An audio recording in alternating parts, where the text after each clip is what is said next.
day 972 of this Trump administration. And as we said, we have a big story in the Washington Post tonight. It involves a whistleblower complaint from inside the administration that the Intelligence Inspector General considers credible and urgent.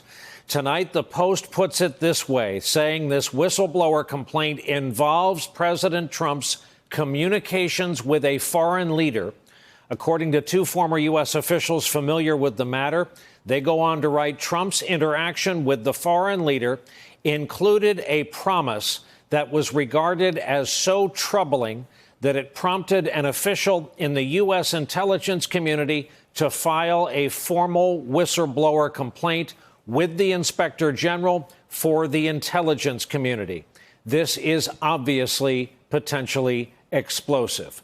Greg Miller, Washington Post national security correspondent, is the first name in a three-part byline tonight. He has made himself available to us.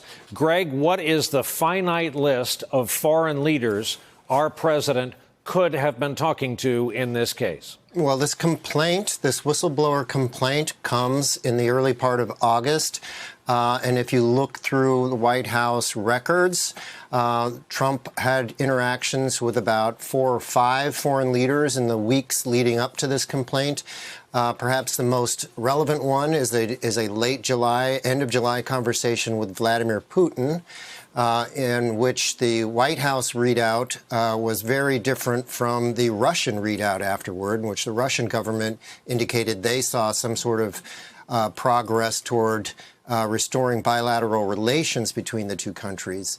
But there were others, too. He was also interacting with the North Korean leader, with the Prime Minister of Pakistan, and a couple of others. But I think that it's safe to say that the speculation is going to center on Putin and on Kim Jong-un. Now, I do know that in the modern era, there have been traditionally in the national security shop in the West Wing, there have been phone listeners, sometimes note takers, sometimes analysts to recount what went on. That is a way of doing business, though not all the time. Is there reason to believe there is a permanent record of the conversation? Because absent that, of course, opens the door to deniability. Right. So there almost undoubtedly is a record of this call. Calls made by presidents out of the Oval Office to foreign leaders are always witnessed. There are always others who participate or witness or record the calls, take notes. In previous administrations, those notes would end up being distributed across the national security community to keep other people and other government employees apprised of what was discussed and what was decided. This White House has curtailed that practice significantly, in part because of a story that I wrote early in Trump's presidency, in which he disclosed classified information to Russian officials in the Oval Office.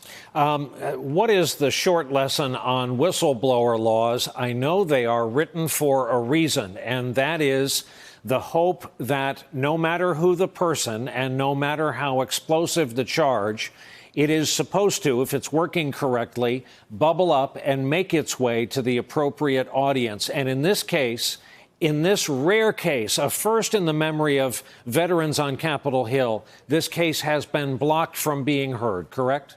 That's right. So far, the Director of National Intelligence, the nation's top intelligence official, is refusing to disclose details about this whistleblower complaint, saying essentially that there are other equities here, that this involves the communications of somebody who doesn't work for me, basically. So that has led to some speculation that this might be Trump, and we were able to confirm that today. I think it's important. One thing, other thing you just said, Brian, is very important, which is that this is really, if not uncharted territory, then pretty close to it. We're sitting on a story here where an official who works for the U.S. intelligence community is troubled enough by what the President of the United States has said in a call with a foreign leader that he went to the intelligence community's watchdog agency to report it. We commend this article to the attention of our viewers. Look for this man's byline, the first of 3, a big team working on this for the Washington Post. Greg Miller, thank you so much for finding the time to talk to us about it tonight.